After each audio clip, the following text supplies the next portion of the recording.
everybody. Welcome back to the Common Theory, the internet's number one competitive Pauper EDH podcast. You've got myself, Rohan / Sandwich. Joined with me are my wonderful co-hosts. We've got Gator, Chris, and Franklin. Kunx, what's up, guys? How are you? How's Florida treating you both? Oh, dude, it's been a roller coaster. Doing much better now. A lot of doctor's appointments. Congrats on curing your vampirism. Yeah. Yep. A lot of stuff going on with me. A lot of medical issues, but figured out almost everything. So feeling a lot better. Florida is still Florida. No rain, dude. It needs to rain. Like until today, apparently. Well, it's not raining here, so. Oh, I just got hit with it. But yeah, definitely need some rain. So, but excluding that, I can't complain too much. Family's healthy, family's doing great. So yeah, Nice. What about you, Franklin? Doing super great. Played some PDH at the Esports Cafe. It's fun being told by. Oh, we'll get into it in a little bit. But it's fun being told by a friend of mine saying, "Oh my god, I love playing this format because people are actually trying to win," which is going to be super ironic in about 35 minutes. Nice. Yeah, so just nice fun. Everything's chill. Everything's nice. Everything's good. Playing your usual at your local at your game cafe. You're playing Malcolm. What are you playing? It's usually Malcolm. What's super funny is that we had a game with like a casual player who started playing like 3 months ago. He brings out his Tivol, the new Soul Tide Dragon precon. Mm-hmm. It just says, "Oh yes, this is technically a bracket 4, but because it has a whole bunch of game changes in it." And we just see like every single every single tutor in it, but it's like the full art borderless version of it from Damn. Richard Ferguson Kane. Okay. Yeah, or sorry, Richard Kane Ferguson. All of those arts, and we're just like, why are you mysticaling for a Whirly tutor? Why can't you just grab something like better? But all right, whatever. You do you, bro. Interesting. Puts out a random, bro. This guy puts out a fucking random excavator and starts strip mining everyone with an Azusa on board. I'm just like, wow, what's going on here?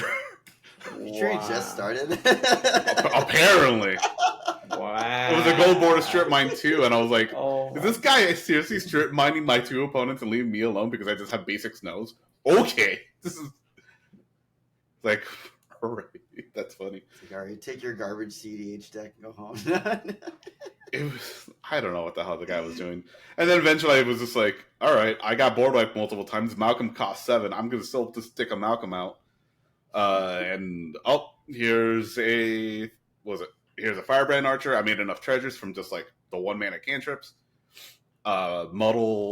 Transmute my drift into, Artillerist, win. Yeah. I was like, okay. That's good. Yeah, No, it's funny when like my other friends were saying like, oh yeah, we bracket 4 deck loses to PDH deck. Classic. I can dig it. Yeah, so Rowan, how have you been? I've been all right, man. I've also been dealing with some health issues. I've had some nerve problems with my right leg, and I haven't been really able to run or anything. So that's been a bit of a bummer. But hopefully it takes care of itself, or I'll eventually be able to see a doctor because scheduling that is like freaking impossible. Oh, dude, it's crazy. Bro. I know Chris knows about that. Dude, that life. they told me. But, they told me 2 weeks all ago, right. Rohan. Listen to this. 2 weeks ago, they told me that I have an appointment. I was like, fantastic, and they're like, it's July 21st. I was like, wait, what? All right, that's crazy. I'm like, that's crazy. Okay, so yeah. Last week, I've been having this problem for like a week and a half or so, and it's so dude, getting old sucks. It's so stupid. It's because I was in a meeting at work, and it was like a 2-hour meeting. And I was like presenting and talking and stuff. And I kept my legs. I tend to cross my legs a lot, like when sitting, like put my leg like up on my other leg, kind of thing. Just to like kind of stretch out my legs because I'm running all the time, and it's nice to be able to stretch my my hamstrings out, especially while I'm sitting all day. And I guess I was sitting like that for too long, and then I got like the tingles in my feet, right? Oh no. And I'm like, okay, whatever. I'll just walk around for a little bit, and it'll be fine. They never went away. they just never went away. And now it's like, ever since then, it's like it's felt like, like my whole life. It feels like I've been like sitting on the toilet for way too long, like literally constant, like all the time. It's a little concerning, but yeah. I call my girlfriend was like, all right, you got to see a doctor. She's after like 3 or 4 days of this. She's like, you got to see a doctor. I'm like, all right, fine. So I call, and they're like, I'm like, all right, I need to get an appointment, and they're like, all right, cool. We'll see you as soon as possible. We will prioritize you, and because you've been coming here now for like 4 years, and and I know them, like they're great for the most part. They're like, cool. I'm like, great, that all sounds good. Like, we'll see you in a month. Like, what? See me in a month? Are you crazy? Yep. Oh man, that's yeah. It's not July, but yeah. I went to the emergency room 4 times. The reason I went to the emergency room 4 times was that I go the first time, they told me, okay, you're fine, go home. Then I went the next day, they told me, I'm fine, go home.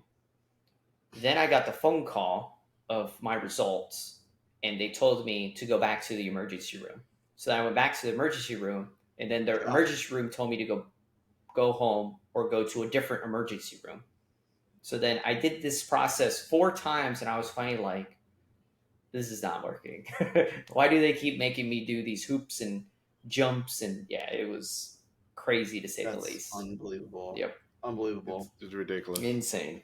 Dude. So I'm so sorry. That's messed up. Yeah. So that's been shitty. But other than that, things have been pretty good, I suppose. The weather's been super amazing out here. Although my allergies are absolutely destroying me, which sucks. You can probably hear that I'm a little stuffy right now, but hopefully that goes away in like a month or so. I've been playing a lot of Magic though, so that's good because I'm not running and I'm not outside because of like problems plus crazy allergies or whatever, which means I've got more time to be indoors at the card shop. So yeah, I've been playing a lot. Played a little bit of PDH a week ago, which was pretty cool. Mostly just introing some people who are really interested into it. We met up at a friend's place of our local 60 card Pauper group. They were asking about PDH, so we played some games, which was pretty fun. Nice.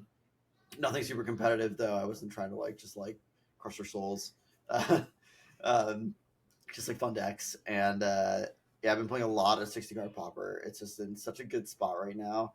The format's super fun and engaging, and yeah, friend of the podcast, my buddy Eric Chum, he plays Jund Wildfire and 60 card Pauper. That deck is a house. It is really good. He's quite good with it too. I think he's top 8 right now in the Paper Pauper League, the online league, the Discord league. It's just like almost 200 people playing, and yeah, he's doing quite well. First time playing that tournament.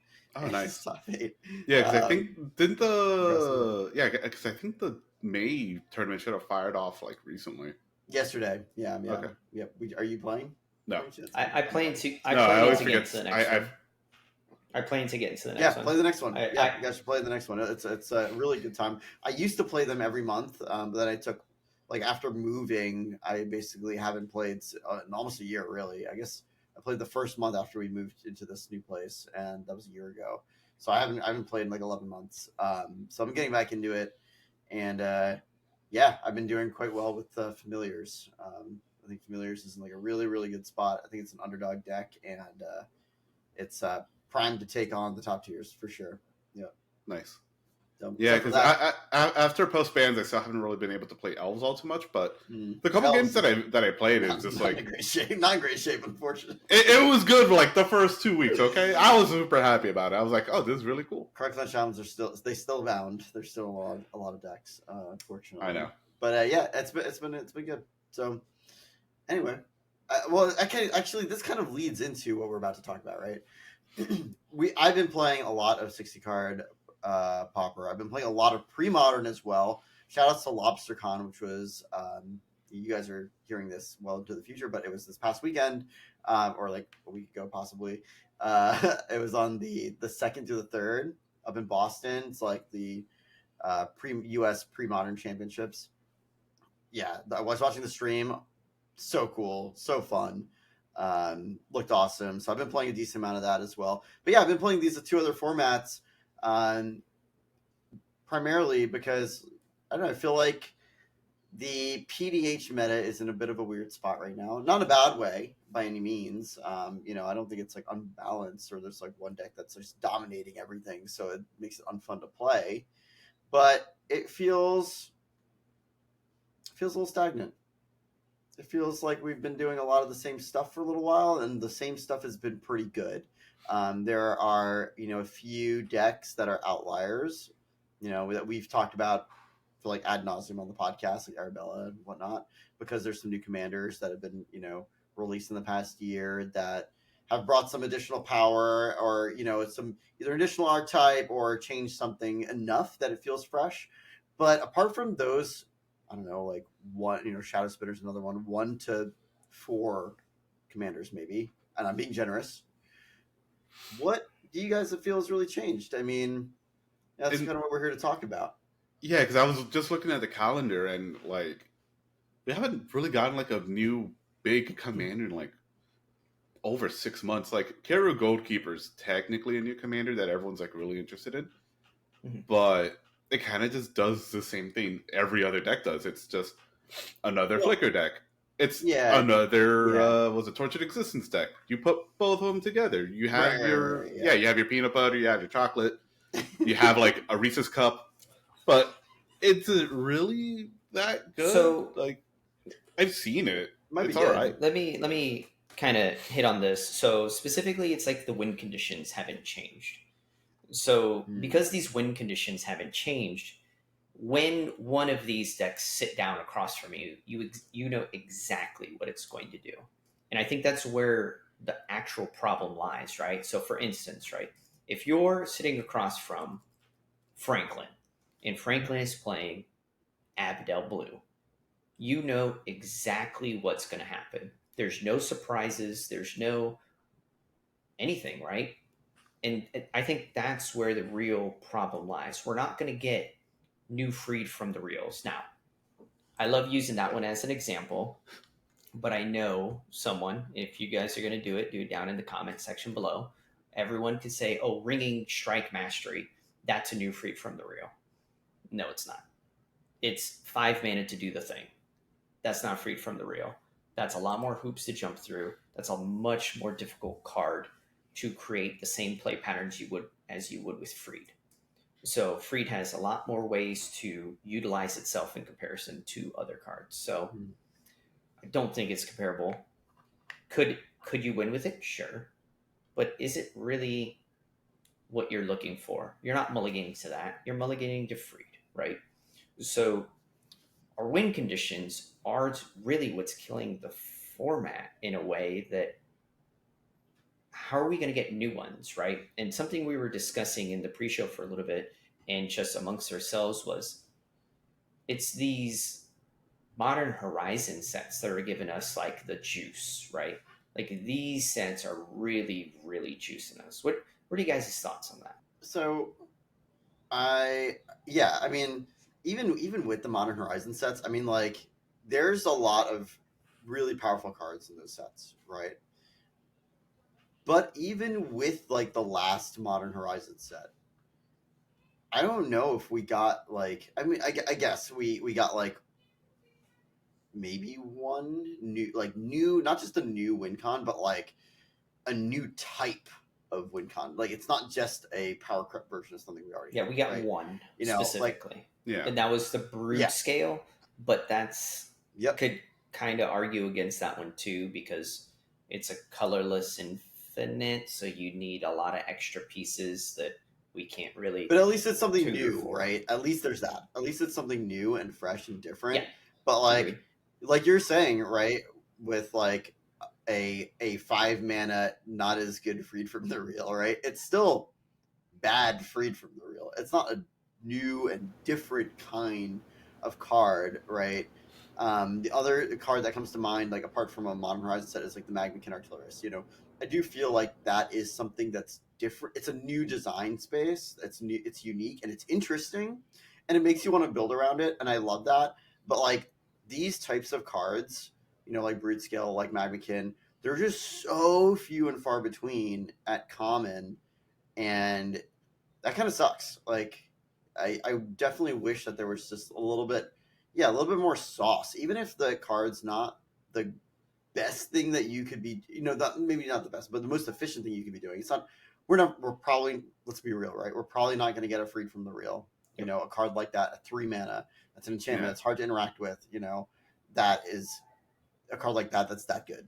Again, at common, maybe, but never say never. But like unlikely. But at least, in my opinion, cards that are fun to build around, that can really that you can make a deck that wins right off of these cards. That is cool, interesting, and unique. And I feel like there's just not a lot of that. Well, so let me ask you this, Franklin. Let me get you in here. So I think part of the issue is that because these cards kind of only go in specific decks and go with specific commanders as well, you fall into this play pattern of, well, if I don't use these cards because they're so deck intensive, I'm going to start playing the mid-range piles, right? Because those are actually getting new cards, the new innovations, right? We're getting the demand answers, all the thrills, like all of these different spice on life cards, right? Which actually do change the 99. But I think one of the most inherent issues those decks have is they don't have ways to definitively win the game. What is your thoughts on that, Franklin? Yeah, because we're replacing bad cards for just filling out play sets of better cards that already exist. Like with all of the thorough possibilities that we keep getting in our standard sets, are just again replacing more inefficient draw spells or just more or less efficient pretty much anything adds up. Because I know we should have had that really good token generator in Shock Brigade, but I haven't really seen it find a home anywhere yet. But yeah, it's just so another thing too. Actually, let me throw this out there: the decks that are like the established decks, like the Dargo Ketis of the worlds, the Guts of the worlds, the Malcolms, the Weavers, these styles of decks, right? They're actually the ones that are getting these cards for them, right? You mentioned Magmakin. Well, that goes in Malcolm, right? And then, Freed's the Ringing Strike. Well, where is that going? In Weavers, right? In Gretchen. So all it's doing is juicing the top decks, the Shock Brigade, Gut and Dargos, right? We don't want these decks to continue to get better because what ends up happening is that the gap between them and the other decks is just going to continue to expand. And it's going to bring it to a point where I don't think you could ban anything, right? Because if you ban something from Malcolm, you're just going to make this one better. Because as of right now, the ones that sit at the top, they could play with each other. But it's where you start bringing the other ones.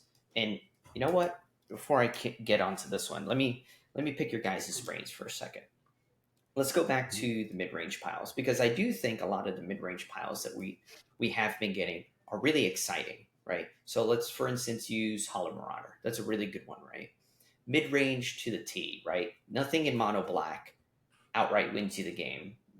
I've heard the argument for Gray Merchant, but that's still, that's kind of absurd to say, yeah, it'll win you the game. Well, you still need to build up the Gray Merchant, and you have to loop it. Yeah, so it does take a lot of board setup, right? So, but Hollow Marauder is an easy example of just an incredibly powerful commander, but once again, it has no true way to win.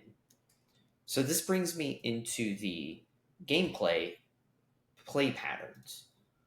So let me pick your guys' brains. So if we have the Lonely Malcolm player, and then we have the 3 mid-range piles, doesn't all have to be Hollow Marauders, anything, but decks that don't actually have a way in their 99 to end the game, like a Malcolm does, which the typical words that people use in our format is the combo player, right? So we'll just stick with that and say Malcolm is the combo deck. We have 3 other decks that have no combos. There's a obvious example here of, well, we are going to jump the combo player, get him off the table, because that's the only player that exists that could just win the game. And I think this is where the problem lies, because essentially what these 3 other players are doing is they're playing to not lose, and then they try to pick up the scraps and kind of just beat the crap out of each other after that. But the flaw in this thought, and this is what I'm getting to, is when a second one of the Malcolms appears at the table. So it could be Weavers, it could be Gretchen, it could be Abdel, doesn't matter. But now you have the 2v2, and now these other two players can't play to not lose anymore. Because you have to hope these two are going to do something with each other, and it just doesn't meld together quite well. What are your guys' thoughts on that? The playing to not lose concept. Well, usually as the combo player, if I'm playing in a tournament and I get jumped like that, I'm perfectly fine. I am chilling for the next 45 minutes because I know I'm going to get a draw. Because those other players ain't winning. I mean, that's pretty fair. Yeah, and that's what I've been seeing too on the Thursday night throwdowns sometimes too. It's just like, all right, cool. Kunx and Lotad are out. We'll just watch the other two people play. All right, I'll be right back. I'm gonna go finish up doing some extra chores I need to do, and then I'll be back. I'll be back in a little bit to watch the rest of this game. Oh, Kunx, how much time is left? 10 minutes. We'll just draw. Yeah, it's so interesting. So, true. Would you agree with me on this, Rohan? Would you agree that playing to not lose is somewhat fundamental? You have to play at a point to not lose, right? Because then Agreed. your opponents just win at that point. So yes, inherently, you're going to play to not lose in occasions, right? But if you're playing with just removal, do you actually even have a game plan at that point? Real question. I see you laughing. I'm being for real. So, what are your thoughts? Yeah, I mean, I think a lot of people they get so caught up because, and a part of it is because, like in Pauper, our removal suite is really strong, right? Like we have some of the most like busted removal cards, and they're fun, right? Because they're powerful, and everyone wants to play powerful cards. So you get sort of tunnel vision into like I'm gonna play the most powerful cards at common. Turns out that most of those powerful cards are removal, right? Yeah. And so then you just have a deck that's full removal, and then you're like, all right, then what do my threats look like? Well, I guess I got my commander, and then I've got whatever my commander does, plus like some fatties or something, and then I just like cross my fingers and pray. There's a lot of that happens. I think what ends up happening at those tables with lots of those types of decks is just like weird table dynamics that I feel like a really good player can call it out exactly what's going to happen the moment you sit down with those decks. Mm-hmm. And it almost, for me, like I'm not trying to say I'm the best fucking Magic player in the world. I'm fine. I'm mediocre. You're not Reed Duke? At best. I'm never, no. Not Pax Station? Nope. Not. Let me take this mask off. It was me, Reed Duke, all along. No, but I feel like when I do sit down, especially, I mean, and this is really a Pauper EDH thing, and I don't necessarily feel this way in casual EDH, or definitely not, well, CDH somewhat, but Pauper EDH specifically, I can be like, all right, based on these decks, this is probably what's going to happen. This person's going to attack, or like me, right? Like I'm playing Malcolm, right? So I'm gonna go off probably on turn 7. They're gonna come at me. This person's gonna have to convince this person to also swing at me. But then we've got like this Gretchen player who's just gonna chill and do nothing, right? And then never play a damn card until like turn 8 and be like,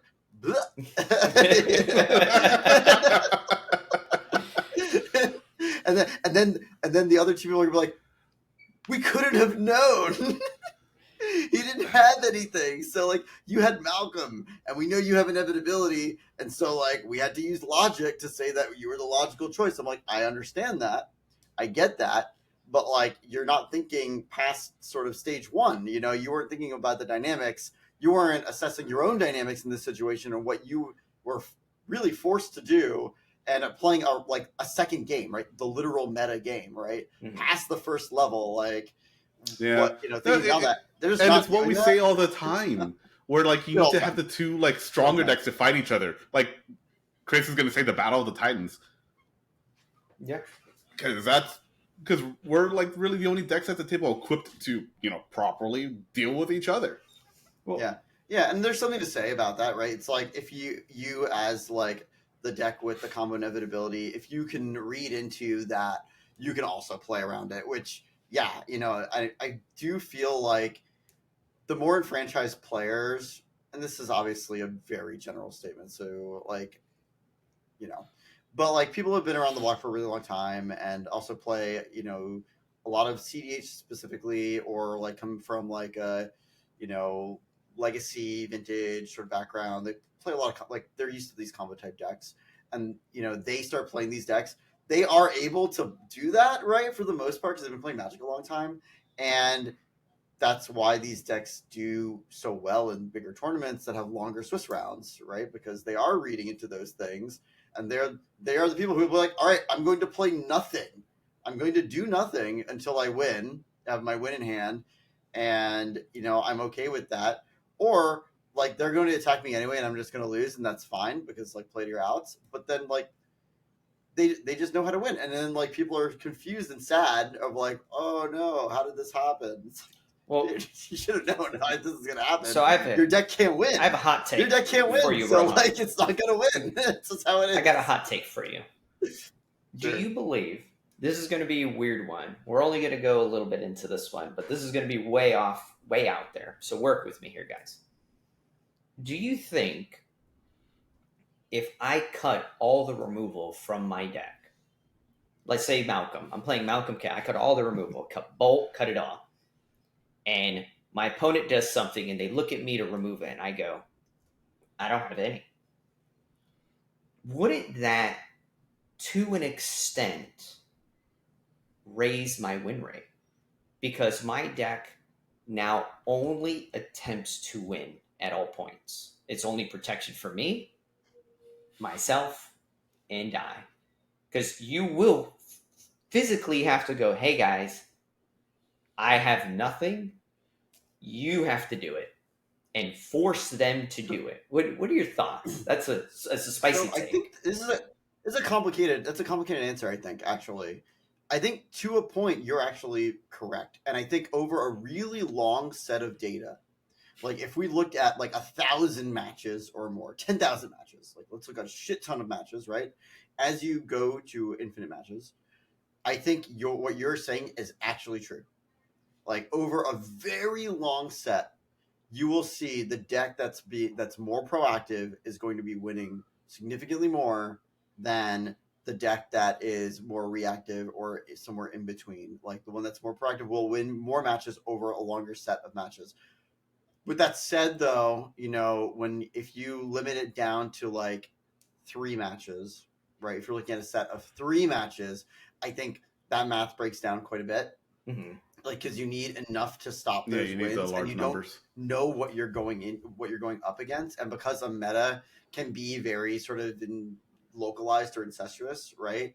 That does predicate playing certain types of removal. Like, if you knew the meta that you were going into every time, if you knew exactly what people were playing and who your opponents were that you were going up against, then the decks with more removal would be better because they could be reactive to exactly their threats, and they could be surgical. Obviously, you need to draw those things, but like, that is sort of, you see that in 60 card, Mm-hmm. right? Where people have, there's like, you're playing also you're going to be able to draw into your counter spells and stuff because you have 4 sets of 4, but you can like, the control players rise up when the meta becomes more consolidated, right? Because they can answer specific threats. But if it's wide open and you don't know, then yeah, actually over a course of many matches, the proactive deck with absolutely no interaction will eventually win more. And I think you're seeing that in spaces like CDH, where the Grixis lists, the more proactive combo lists, are cutting way back on all of their interaction. People are cutting Force of Negation. They're cutting Force of Will. They're cutting Blasts. They're cutting damn near everything. Honestly, I've seen lists with like 3 counter spells. Yeah, it's like Flusterstorm and Misstep. Yeah, I've seen those same lists. Yeah.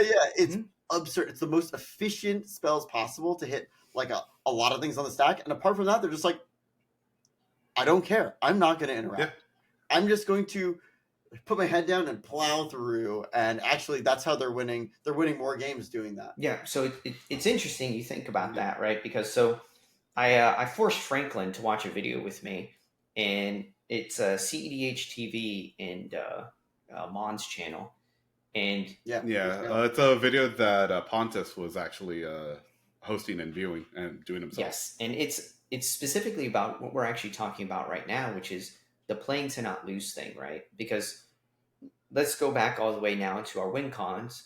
Well, when you sit down to the Weaver player, you know they're going to win with Freed. There's nothing spicy there because our format has stayed the same because nothing is ever going to be better than Freed. Nothing is ever going to be better than Ghostly Flicker. So you know when these decks are sitting across from you, you know you're going to have to beat them in this manner. So you kind of, if you're the pile deck, the mid-range pile deck, right, you're going to want to have these ways to stop them, but stopping them doesn't win you the game. And you have to have a game plan. And I think a lot of the mid-range piles don't have that. In fact, I was doing a recent deck build with one of our Patreon members, and one of the things that I was discussing with him was your cards need to have synergy. You have to do it. And he was like, well, why would we do this and why would we do that? And I was like, easy. You want this card to go with this card, but you also want this card to go with the card over here. So I'll break it down for one card here real quick so you guys can just follow my brain and what we were doing. We're building a Golgari list, and it's a 1/1 counter theme. So he's like, well, I need 1/1 counters. And I was like, easy. I got a card for you. Wither and Bloom. He was like, really? Why would you pick this card? I was like, well, your deck mills itself sometimes. And if you get this in the yard, boom, you could use the 1/1 counter. Here, boom, great removal spell. It's your version of a Thunderclap. Beautiful -3/3 is good enough. So it's great for actually being removal. Boom, 2. It's 2 cards for 1, because once again, from the yard, you get to use it as a 1/1 counter. I was like, the card works in your deck for 3 different ways. It gives you a counter, it gives you removal, it gives you a card that you can mill over by accident. This card's insane in your list. He was like, wow, I didn't think of that card at all. And I'm like, yeah, it's weird because I like my cards to serve several different purposes. So if we apply that to these mid-range piles, I think they would only go up in value because now they actually have like a game plan to where, like, the one thing that I could say that I think is just awful about Hollow Marauder is most of the standard Hollow Marauder lists mill themselves and have no synergistic purposes in the graveyard excluding the Hollow Marauder itself. I hate that. It's just like, yeah, there's shit in my yard. And you mill yourself, then you mill your lands, you have no way to organize it. It's just like, you just lose to yourself in a lot of games, which is not on my to-do list. So, with all that said, we move to what what Ponce is saying about you have to have your way of winning the game. So yes, you play not to lose sometimes, but you have to play to win. As long as you play to win, you will win more games than you wouldn't because your mindset becomes winning over just stopping them. What are your guys' thoughts? I mean, yeah, I totally agree. I think one of the things that, and I keep going back to 60 card because I think it applies. It's very clear in 60 card deck. Like, the 60 card deck is built in a very particular way, and it has a very strong game plan. Otherwise, it's just a mess of cards, right? It has like a very specific thing it's trying to do. And I think like our PDH decks need to do the same thing. And if you're even playing a mid-range list, I think the one thing you have to ask yourself is the same question that you ask when building a 60 card list, which is, when do you turn the corner, and what does turning the corner look like for your deck, right? And it's like, I know it's hard in 4-player, like, to sort of visualize like what turning the corner means versus like playing in 60 card. But if you're playing like an aggro deck, let's say you're playing like Gut, right? It's like, okay, when do I hit that point where I'm like, all right, now I'm like set up to like really like finish this game out. It's like, I probably have like 3 to 4 skeletons, and I'm like getting ready or have just played my enchantment, and beef them up, and I've got some protection in hand. Like, for me, that's like, all right, I'm ready to go. Like, I've got the protection. You're gonna try and kill Gut. Like, you can try and kill Gut 3 times, and I can stop you. So now it's just a matter of like planning where my attacks go, and that for me is turning the corner with that deck. And I think, yeah, a lot of these mid-range piles that don't really, have a lot of direction need to figure out what that looks like for their deck. Like, how much power do you need on board? Like, what do your opponent's board states need to look like when you have that power on board? Have you locked them out in some way? Are you able to stop them from blocking your shit? Like, what does it mean, right? Well, Definitely have to think. let me throw these 2 cents at you. This is something that I've said for years now, playing this format, and let's see if you guys agree with me, because this was the one huge aspect that I learned early on that I never want to depend on. Right? A lot of people have historically been like, "Oh, your opponents are going to end up doing damage, or your opponent's going to end up doing this," but that is somewhat of a dependent on what your opponents are doing. When I build decks, I want my deck to do the thing regardless of my opponents. Mhm. Which, if you look at your deck from that point of view, you're always trying to win the game, because no matter what they're doing, you're still trying to do your thing and move forward in that method. What is your guys' thoughts? Yeah, I think that's what we've been slowly moving towards over the last year and a half. Although I do remember a big conversation we used to have was saying, no, your deck has to do 90 damage to the table. Yep.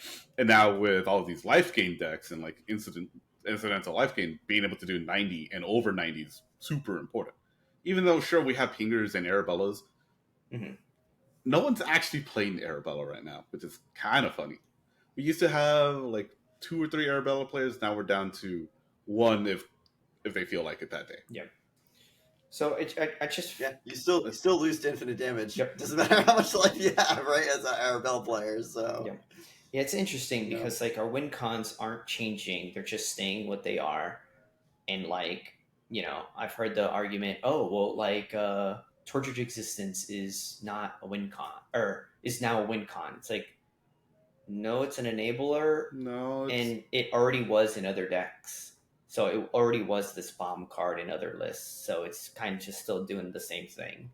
So yeah, but you have to jump through more hoops. yeah, you do have to jump through more hoops. But it's interesting because I really do hope, because Wizards has been printing some gas, that we'll start getting some of these cards, but I know it's damn near impossible. So until then, it's going to be difficult for, like, let's just say the Malcolms and Weavers of the world. When they come to the table, if they're alone, you got to be really good with your politics to really get your foot you gotta learn. You gotta know how to sandbag properly. Yep. Yeah. You really do. Yeah, because that was the other funny thing about that CDH TV video, that they were pretty much just saying that like the higher end players were just using their politics to get other players to do what they needed to do. Yep. Yeah. Which is the truth, right? They make something more threatening than it's not, and that's how they've been winning, which is totally fair. The politics are a huge factor of our format. But even with that said, if you just choose not to listen, if your deck could do its thing and you just choose not to listen because they are your opponents at the end of the day, you will have a higher win rate. Like, you have to consider the fact that I need to win the game. And manipulating your opponent, sure, you could do it once or twice, but you can't make that a consistent factor, because we're humans, right? What if you play against a 14-year-old and they just look at you like, ha, I'm not listening to you. So I'm just gonna hit you with this insanely large sprite dragon. So yeah, you can't stop that. That is there's always something there that changes the political views of our format. So my personal advice would be, build a deck that's trying to win the game. It doesn't have to have combos in it. It does not have to go infinite anyway. But something that's like building such an amazing engine within itself that you could just like, once you get to a point, you're like putting a land into play, bouncing a thing, dealing a damage, bouncing a thing, and you just set up this like crazy cool engine, and you're able to take over the game and put yourself in a winning board state. That's kind of my advice. Yep. Yeah, I think that's great advice. I think I'm feeling that too in like my personal deck building style, and also like, just playing more and understand the format better, and and especially because my background is playing control decks, is part of playing control decks is you need far less interaction than you think you need. Yep. That's the secret. Like, I play familiars and 60 card. You know how many counter spells I run in the main in a control list? Three counter spells. Damn. It's only 3 counter spells in the whole deck. It's crazy, right? Like, but it's a control list. It's because it's just using math. It's saying like I'm going to be drawing more cards. I have higher card advantage, and I'm going to trade up against you every time. I'm just always trading up, and I think like thinking about PDH in that manner too right now is helpful for me. Like I'm cutting counterspells out of my Malcolm Breaches list. To be fair, I'm cutting interaction. To be fair, Rohan, that's exactly what I did with my original version of Abdel. When I was playing it like all the time, I had 1 counterspell in the whole deck. So all my opponents assumed because I was playing blue, I had counterspells. So they just in the beginning of the game, I would make some statement like, "Hey, I'll respond," and I would pick up my hand, and I would have 2 blue open. I would look at it, and I would set it down, and then the whole table for the rest of the game was like, "Oh, he has a counter, so he's going to counter some." Oh, essentially never have an actual counterspell because I had 1 in the entire list, but because I was blue, it really easy to get away with it. That and we're just like that are just like fumbling with like my island and going, pretend to lift it up for a little bit. Like, I'll let it resolve. Yep. So it's interesting. Those are the little political secrets and entertaining things that we have. But for the record, I want to make sure that you guys go watch that video. That I'll have it linked down below. Because that video is very good. He explains a lot of stuff, and I think you could apply what he says in that video to CPDH because we do have similar dynamics as the combo style decks versus the mid-range style. He just applies it with Roxai versus the 3 mid-range piles and goes from there. So I really do like that video a lot, and I really think you guys should give it a look and try to apply it yourselves as well. So. Mm-hmm. Is it Chris? Is it time now for Gigadrowse to shine? Gigadrowse has been in a lot of my lists, dude. I love me Gigadrowse, dude. You no idea. That card is nuts, actually. It does work, and it's proactive. I mean, like that's just one of these cards now. If we're thinking about being more proactive, right? Like something to think about. I mean, I've even put in some spice. I'm playing Mage's Guile. Well, so to be fair, my Weaver's list has more control cards than any other, like more interaction than any other deck I play from just counter spells. I think I'm on like 14, 15 counter spells. Whoa, that's a lot. Yeah, but you also generate like a butt ton of mana and you draw through a butt ton of cards. So that one makes sense. Yeah, but the way it's been playing lately is just the table wants to jump me. So what I'm planning to do is cut almost all my counter spells and only give a shit about me. Like I'm just replacing all the counters for like untap a creature or shroud a creature or can't target this creature spells instead of counters because I'm falling into the boat to where you want to counter a lot of what your opponent does and it's like, nah. You guys can do your thing. Like that's where I'm at now. Just draw spells and protection spells. Call it a day. So. Yep. No, that's kind of why I've been feeling like with it too. Because half the times it's like, cool, I just win. The other half is, all right, everyone's gonna jump me and I'm gonna die. All right, that's cool. Yeah. My Malcolm Breaches list now is only playing 4 true counter spells. Yep. Like even my Aether Spellbomb, like I love the card, but like it's a cantrip. What are you talking about? Most likely gonna end up cutting it because I just don't. I'm never gonna bounce your dude. I don't care about your guys. Yeah, we're gonna use that. It's turning into 2-mana draw 1. Yeah, it's turning into some green sorcery speed draw spell. Like, nah, I'm good. So that's kind of where I'm at. I'd rather play Opt. We can probably play. Yeah. No, we have Merchant Scroll. We can play the new instant speed draw spell. I mean, that's essentially where I'm going. I'm going back into Probe. I'm going back into like Ponder, just like the draw spells. Peak cut all my counters. Peak also is another card that's like sounds silly, but is wildly powerful as far as like being proactive. Mhm. You can, yeah, because you can, if you think about it, you're able to leverage your opponent's whole hand now for yourself, and you let them play the counter spells and the removal while you sit back and just build your board. I love that. And draw a card. That card is one of my biggest recommendations for all new players that join PDH. You need to be playing Peek and Probe in your list, because learning the information from your opponents is key to being successful in this format. And it's also super important to just not divulge that information unless you really need to. I agree. I agree. And get the sushi one. Because like Gator used to say, it's just like training wheels. It is. It is the training wheels. Like, you cut that card once you understand the format. And I think it's fair to cut it. Yeah. But in some lists, you just don't like, because it is a good card. Yeah. It is a good card. Yeah. And if you're trying to like go fast too, like super fast, it's a great card to have. Yep. Hashtag my Malcolm list, Malcolm Kettis. Yeah. So, absolutely. But was it 2 mana, gain 3 treasures, draw a card, know some information? It's not terrible. Yep. But with that said, do you guys have any final thoughts? No, I mean, just build your list more proactively. Play other formats to help solidify that knowledge if you're not already. Especially 60 card Pauper. I know I keep going back to it, especially on the podcast lately. But it's really helpful. It's really helpful for understanding these types of things. On like what it means to be reactive and what it means to be proactive, and like when you turn the corner from one side to the other. Agreed. But with that said, Franklin, take us home. Yeah. So with that, everyone, thank you so much for watching.